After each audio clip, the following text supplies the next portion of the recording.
Hello, everybody. I want to welcome you to a new episode of the AM Show. Today, I'm so excited to bring you Sam Cohen from Amazon Consulting Experts. If you've ever thought about selling on Amazon, have considered it, or are currently selling on Amazon, then I invite you to listen to all the valuable information he is about to share. You have landed on a gold mine. This is the AM Show with Arts Music Lawyer, where ambition and motivation meet persistence and drive, where your wildest dreams come true and even the greatest possibilities become realities. Listen to people just like you who stay authentic to who they are and master the art of their craft. Are you sharing the art of you? The art of you is music to my ears. Stay focused, stay on track. Create a new lifestyle with ambition and motivation. The AM Show. This episode is sponsored by the law firm of Marcella Dominguez. If you're an entrepreneur, business owner, or artist looking to protect your brand, then Marcella is right for you. Marcella has worked with hundreds of entrepreneurs like authors, clothing brands, Amazon sellers, consultants, and entertainers. Protecting your brand does not have to be tough. Let Marcella save your brand before your business name or slogan gets pulled out from under you. Go to marcellatm.com to learn more. So welcome, Sam. Thank you. Thank you very much for having me. So tell everyone what your business is all about and what you help entrepreneurs do. Sure. So I'll give you a brief background. I was a top-level executive for an electronics company in New York City back in 2008, 2009. And then when the financial crisis hit, we were told that everybody was either going to get a massive pay cut or let go anybody who was making, six figures. So at that time, I went out on my own, and I really struggled for 2 years trying to find my next business. I did flea markets, I did street fairs, I did a lot of wholesale where I bought from one person and I sold to another person. And I really did whatever I had to do to keep my family, fed. And a friend of mine had given me some DVDs. He was selling into Walgreens, and he was giving me all the returns and the rejects. And I was selling them in the flea markets for like $1 a piece. And so one day I had this idea. I had so many DVDs. I said, let me try to sell 1,000 at one time on eBay. Because I used to have a lot of success on eBay going back about 23 years ago. When digital cameras first came out, I was very successful on eBay. And so I tried to put 1,000 DVDs on eBay for $1,000. And to sweeten the pot, I put my own DVDs in the mix. So I had like the Beatles, I had the Twilight Zone, I had things that people would actually want to watch instead of just the public domain DVDs that I was selling for $1. And somebody messaged me through eBay's system, and he said, how many of these are the good titles and how many are not? And so I told him, and he said, so about 900 of these are not really worth much, So I asked him, I said, what are you doing with these? Are you selling them individually or on eBay, or you have a retail store, or do you do flea markets? And he said, no, $8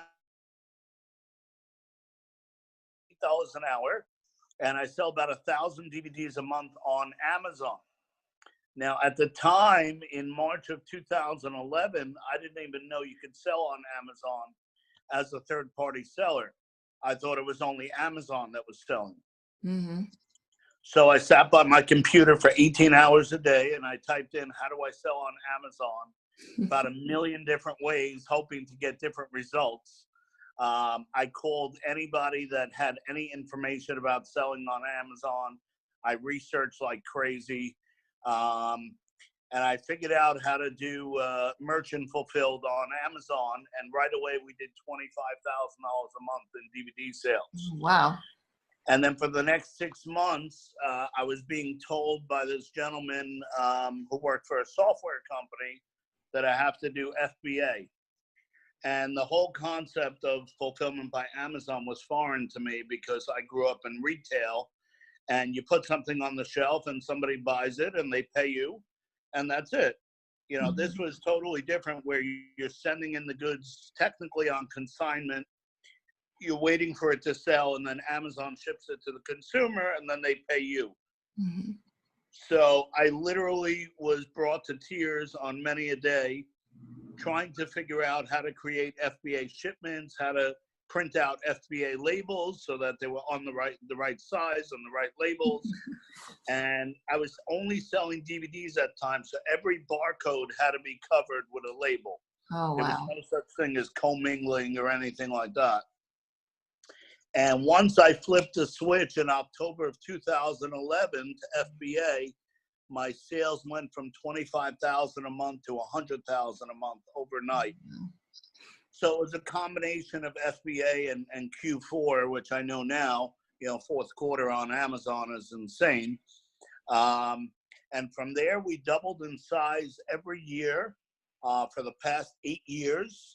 This March was our eighth year selling on Amazon. We've completed over 2 million transactions, in excess of $50 million in sales total. We have 50,000 plus seller feedback with 100% ratings. And I've been invited to Amazon headquarters. I've been featured in the Wall Street Journal, New York Times.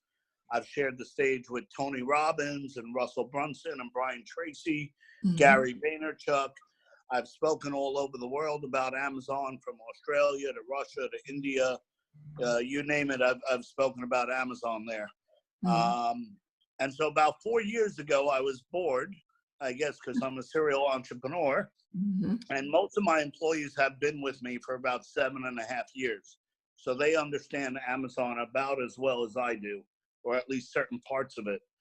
And so I was literally helping people for free on Facebook all day for like 8 hours a day. And I was just answering questions like rapid fire. Anybody who's seen me post knows, you know, I post like crazy, you know, if I'm in an Amazon group. And I was just helping people for free. And then I was featured in the Wall Street Journal, and people started calling me, asking me to do consulting. And so I said, you know what, that's not a bad idea, because I was spending my entire day answering questions for free. And I was probably costing myself about $500,000 a year in my own business. But it was something I enjoyed doing, so I didn't mind it. So I figured out a way to turn this into a business. And I said, I'm going to work one-on-one with 100 sellers. We're going to charge them $5,000 each. And we're going to make sure every single one of them is successful. I didn't want 1,000 clients. I didn't want 10,000 clients. I wanted 100 clients so I could prove the concept. Amazing. And that first year was insane. I mean, we took people from 0 to 2.5 million in gross sales in a year. We took people from 20,000 a month to 200,000 a month in a year. And my consulting business, you know, I had a one-on-one with Tony Robbins. I traveled the world with him for a year. And he asked me, you know, I said, how do I get from where I am to where you are? And he asked me how many businesses I had, and I told him 10. And he laughed, and he said, well, how many of them are wildly profitable? And I said, well, 2 or 3.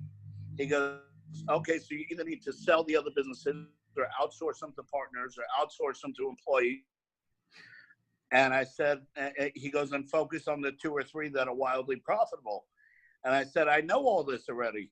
And his response was, but you're not effing doing it.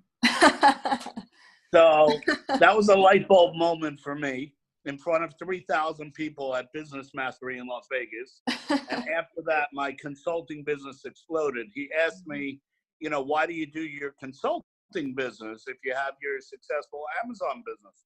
You know, I told him we're in the top 1% of all sellers. We sell $20 million a year on Amazon. He goes, so why do you do the consulting? And I never actually thought about why I do it. I just did it. And he said, I want you to answer from here, from your heart, not from your brain. So I said, my Amazon business sustains me and my consulting business fulfills me.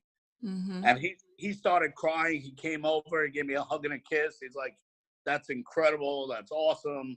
You know, and it was like, from that moment on, I was like 10xing my consulting business. So from that moment on, I really focused all my energies, my resources, my time, my money into my consulting business.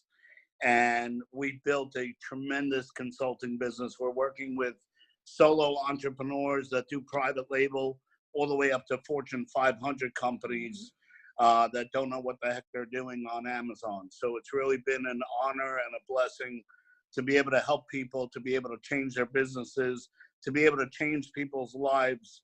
You know, I've had, you know, people tell me, oh, you're a messenger from God, you know, you're this, you're that, you changed my whole business.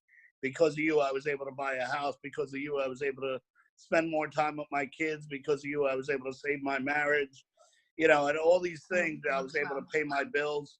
So it's a pretty incredible feeling. And anybody who's ever helped anyone else knows that that feeling is 100 times better than your own success. So I learned from Tony. I learned from Russell Brunson. I learned from Brian Tracy.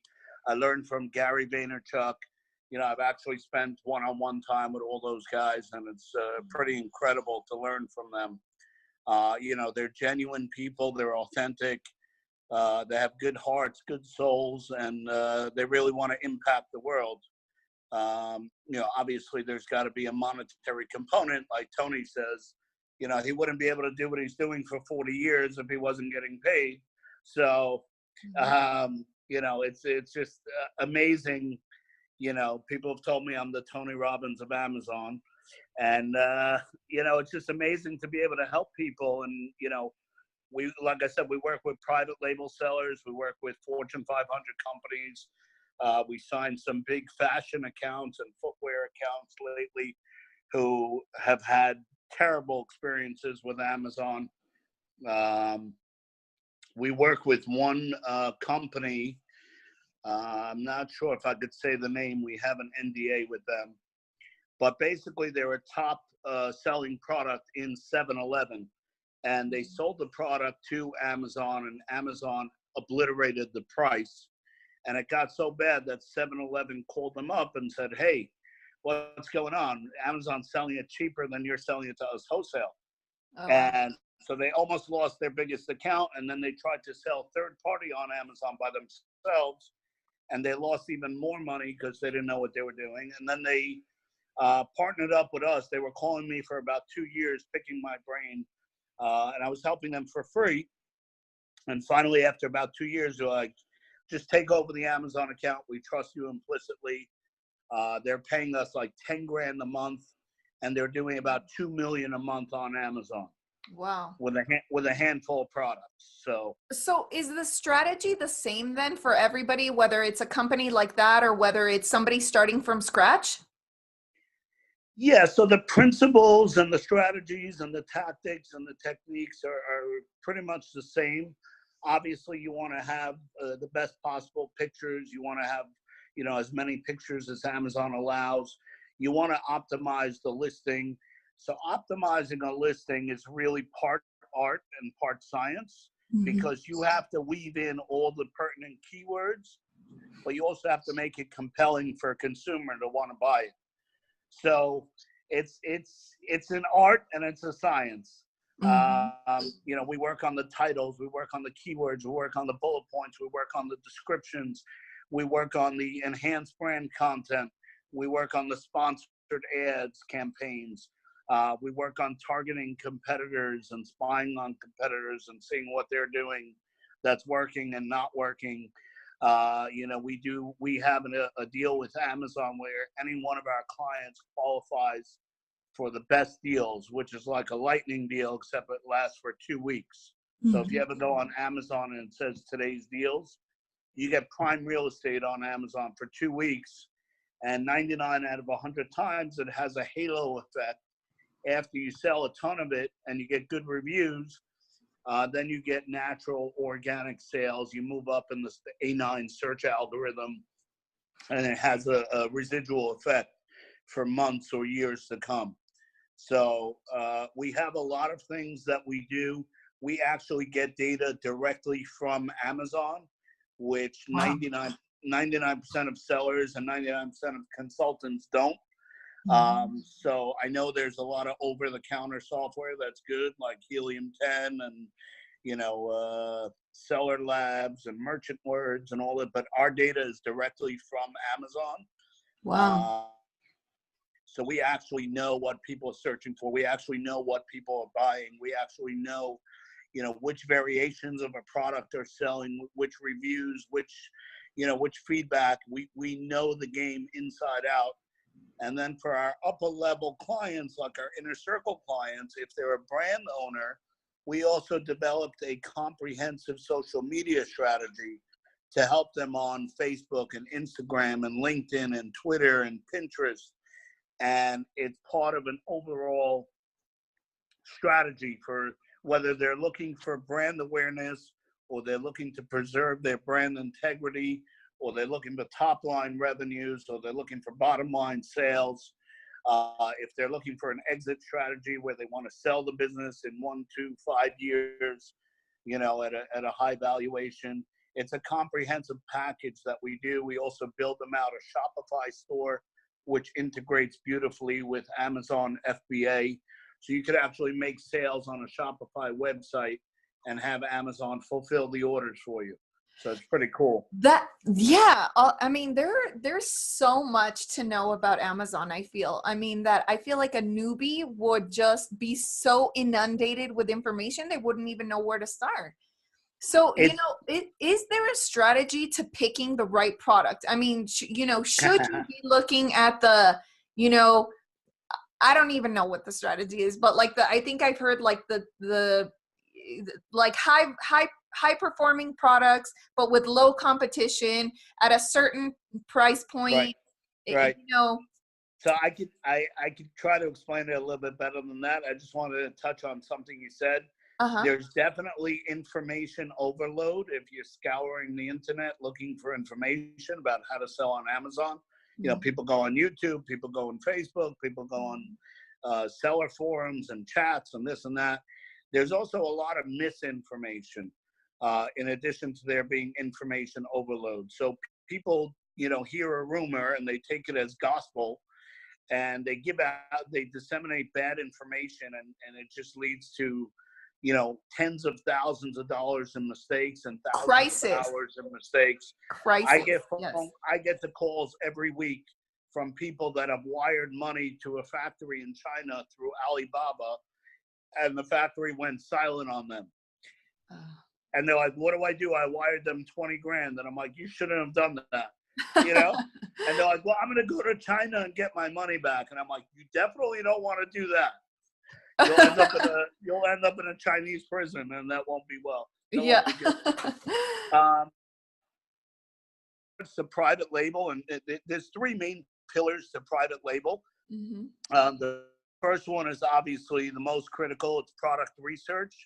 And what you said is fairly accurate. You do want to look for something that is in high demand, that doesn't have a comparable level of supply.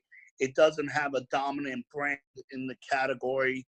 Like, you're probably not going to make tape because 3M Scotch tape owns the market, But there's other categories like pet products, or, baby products, or home products, or, even shoes and clothing. I mean, we have tons of clients that are doing phenomenal in those categories as private label sellers.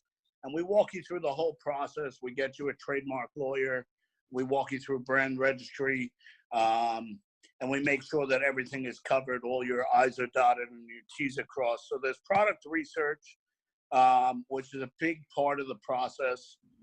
It could take months to find, a grand slam product, or even a home run product.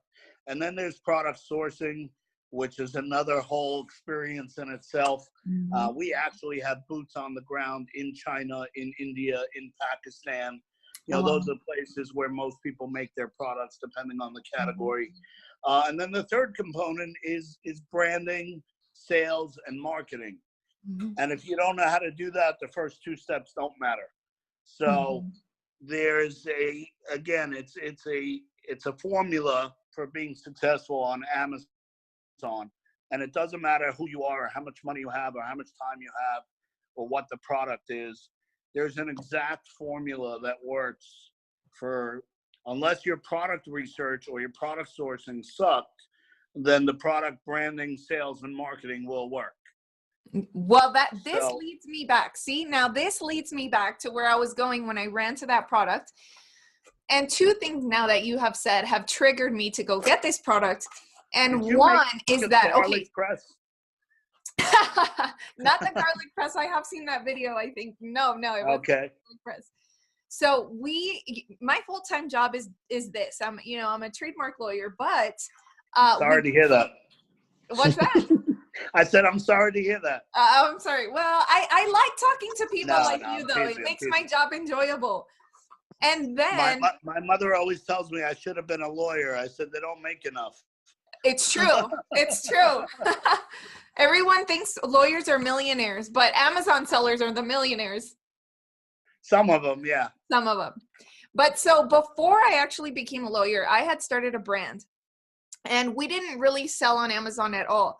And then we tried to jump on the Amazon wagon. And we started off with this product. Do you see this? Absolutely.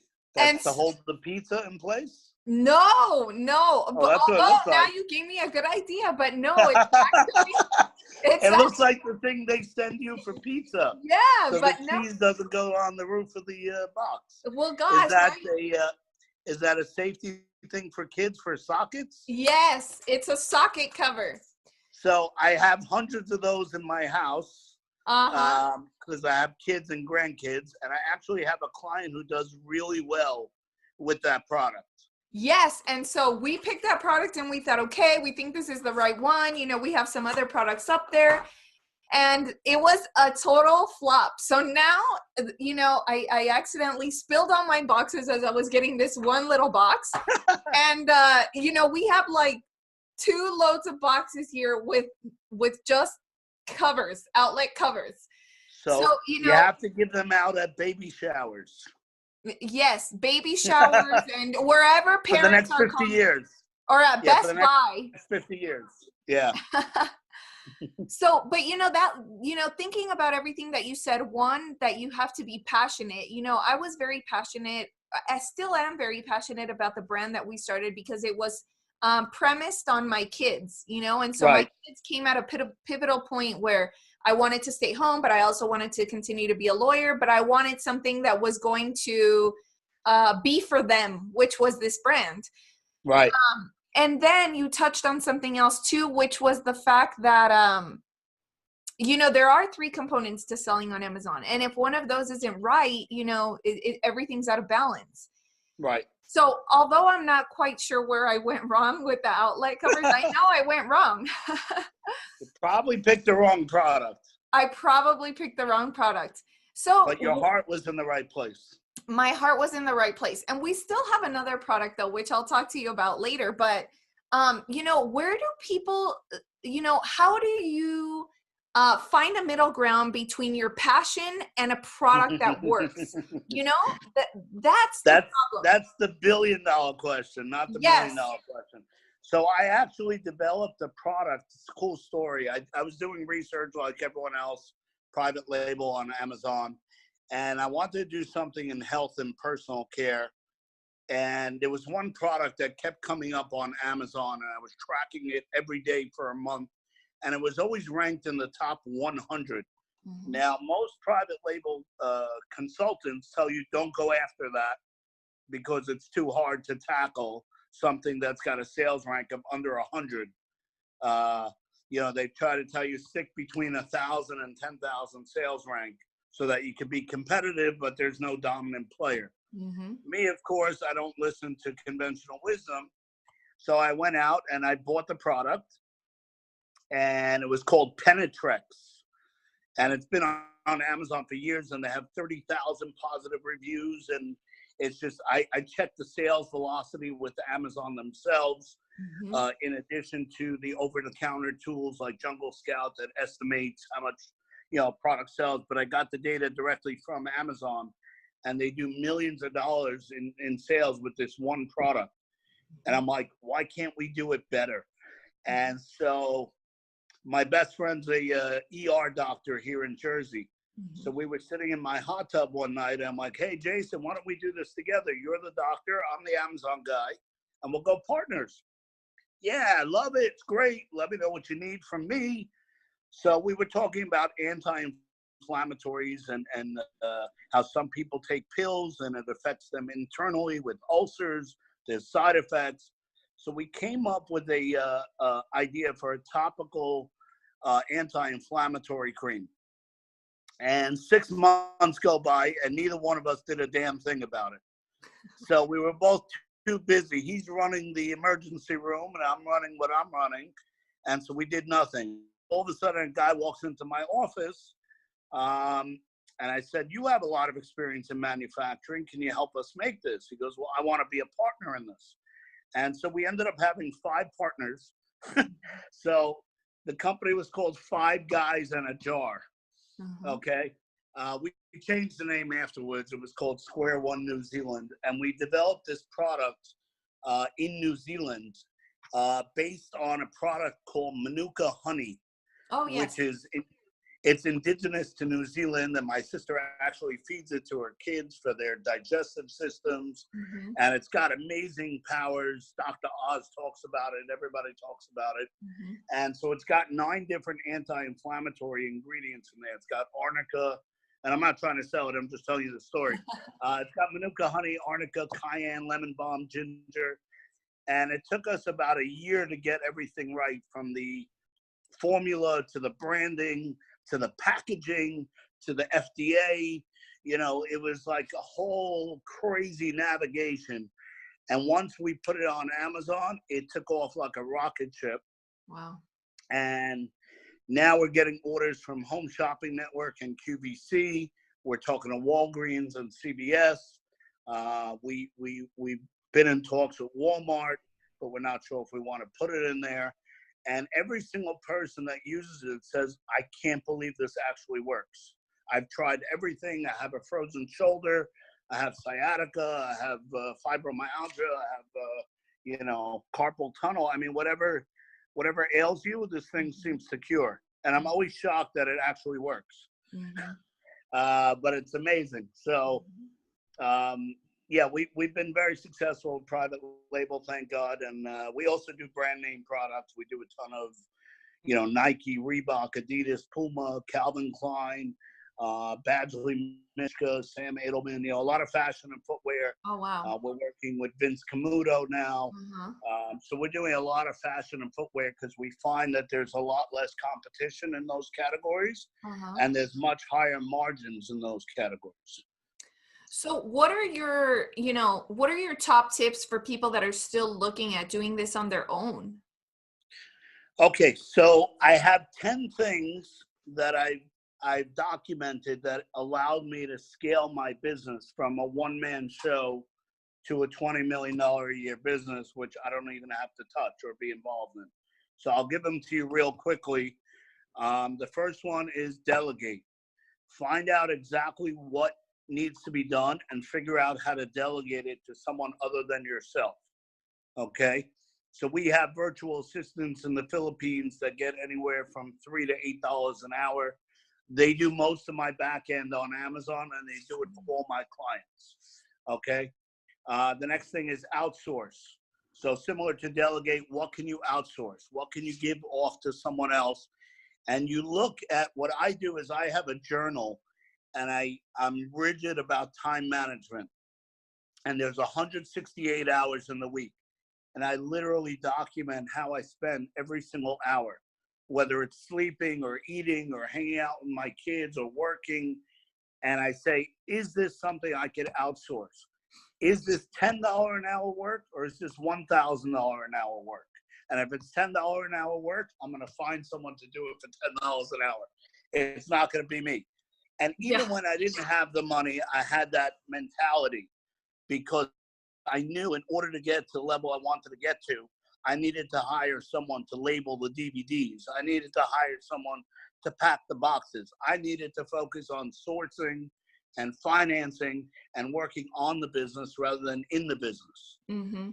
So I'm overseeing it, but I'm not actually doing the nitty-gritty daily grind. So you have delegating, you have outsourcing, you have automating. There's tons of software out there that can save you tens of hours a week of manual work. Like we use repricers. We use, we get a list from a supplier with 10,000 products. We run it through a software and it tells us what the buy box price is, what the fees are, what the profits are, what the sales rank is, how many competitors, whether or not Amazon's selling the product. And it becomes like a very easy, manageable Excel spreadsheet. I actually didn't know how to use Microsoft Excel 8 years ago, and now I'm an expert. I mean, my eyes were bleeding watching YouTube videos, but I figured it out. I still can't do a VLOOKUP, but everybody that works for me is half my age, except for my CFO, who's like a white-haired Italian guy who's seen it all. But most of the people that work for me are much younger than me, and they're much more tech-savvy than me. So you have delegate, outsource, automate. Another big one I scream about is eliminate. Don't be doing busy work that's not going to translate to your bottom line. Everyone likes to be busy 24/7. They like to hustle. They like to work hard. You got to work smarter, not harder. I know that's a terrible business cliche, but it's the truth. Don't be doing things that don't impact your overall business. Don't sweat the small stuff. Don't micromanage every single thing. Done is better than perfect. Okay? So you have delegate, you have outsource, you have automate, you have eliminate. The fifth one, I completely forgot. No, is standard operating procedures. So everything we do gets documented on the Google Drive or in Microsoft Word or on the Microsoft OneDrive, and everything is documented step by step and printed out. This way, if we have employee turnover or we're growing very quickly and we need to reassign jobs as the more senior people take more senior jobs, then the newer people will take the jobs that they were doing. So everything we do is documented. We share it with our clients, standard operating procedures. We have standard templates. If you get a policy violation from Amazon, an inauthentic claim or an intellectual property claim, or if you get suspended, everything is standard operating procedures with us. So that's a big one for us, and that has allowed us to scale to the moon. The next thing is processing. We still work on our processing every day. How can we be more efficient? How can we be more productive? And we bought forklifts, and we bought shrink wrap machines, and we bought automatic tape dispensers, and we bought 3-inch tape instead of 2-inch tape. And all these things don't sound like much, but when your payroll is as big as ours is, it really adds to your bottom line. It could save you hundreds of thousands of dollars a year. It could mean the difference between millions of dollars in sales. Every little thing that you fix has an impact on your bottom line. And together, they become a big impact on your bottom line. So we have standard operating procedures, processing, logistics, very important. I mean, at the end of the day, Amazon is a logistics company, and we're all just selling widgets on Amazon, but their biggest strength is logistics. And that's why anytime anyone's ever asked me in the 8 years, who's the biggest threat to Amazon, my answer has always been Walmart, because they're the only ones that are on Amazon's level when it comes to logistics and when it comes to having 5,000 stores. And, eBay is not a threat to Amazon. Rakuten and Jet and all this, it's all nonsense. The two guys that are going to be left standing are Amazon and Walmart. Okay, so that's logistics. Then we talk about infrastructure. Do you have systems in place to scale up? Can you scale up if you were to get somebody to give you $1 million to go buy inventory? People ask me every day, should I take a loan? Should I take a partner? Should I take an investor? Should I do a home equity line of credit? Should I go into my 401k? Should I get a 0% interest credit card? And I always tell them the same thing. The answer is always that depends. If you have a successful business model and it's profitable and you have systems in place and infrastructure, and you could intelligently deploy that capital and then manage the inventory and manage the pricing, then it's a good idea to take other people's money, for lack of a better term. If you have a failing business model and you're not profitable, taking more money is going to compound your problems. So don't think taking more money is going to help you if you don't have a successful, profitable business. Mm-hmm. It's going to make it worse, because then you have debt service and you have all these other things. Makes sense. So the last two are technology. Mm-hmm. Anything that I can buy, for lack of a better term, or rent, or whatever you want to call it, that has to do with technology, I'm like Inspector Gadget. I will buy every single thing that's put out there, every single training, every single software, the fastest internet in the world, high-end computers, whatever it takes to make my business more efficient and more profitable, I will spend that money. We ordered a forklift when we moved into our big warehouse, and it was going to be like $30,000. And I said, okay, we'll finance it. It'll be a few hundred a month, no problem. The night before it was being delivered, he said, there's an issue with your credit. We're not approving the financing. And this was in October. So we were going into Q4. We moved into a 16,000 square foot warehouse, and we had no forklift. Oh my gosh. So I had to make the executive decision to put it on the credit card, $30,000 to buy a forklift, because we needed a forklift. And it sucked that I couldn't finance it, but I had to do it. Wow. So technology is huge. And the last one is software. We use more software subscriptions than you can imagine. Mm-hmm. Anything that can replace a human being is valuable to me. If I could spend $100 a month on a piece of software instead of paying an employee $4,000 a month, that's a win for me. So we look at it software first, virtual assistants second, my team in New Jersey third, and if it has to escalate all the way up to me, that's when I'll get involved. Mm-hmm. So we have a 4-step process. Mm-hmm. I tell my people, don't bother me with any questions that have to do with less than $1,000. And for some employees, it's $10,000 because I trust them implicitly. Mm-hmm. But I want them to make their own decisions. I want them to be empowered. I want them to, use their own decision making. I want them to learn how I think. My employees know exactly how I would answer any question they would ask me at this point, because they've been with me for so long. They know how I think. They know my thought processes. They know my decision making processes. And it's really become not an autopilot business, but it's something that doesn't require more than 10% of my time. 90% of my time is spent on my consulting business because I absolutely love it. And I have a real estate business, and we have a private label business, and we have other businesses. But my focus and energy and brain power is on the consulting, because I can impact the most people, in that business. Mm-hmm. Wow. Well, listen, this podcast is, usually only about 30 minutes, and I kind of want to keep going. I don't want to, I don't want to take up more than your time, but I think what I'm going to do is I'm definitely going to turn this into a 2-part session, just because the information I think is so valuable, and you're so easy to talk to. So, if you don't mind, can we continue this conversation in a 2nd-part series? Though I'll still be talking to you as we log off. So everyone listening to the AM show, I want you to stay tuned, because Sam is coming back for part 2, and I'm sure you don't want to miss this. And if you have any doubts about what he already mentioned, then I think you need to go back, rewatch, take out your pen and paper, and take notes on what he said.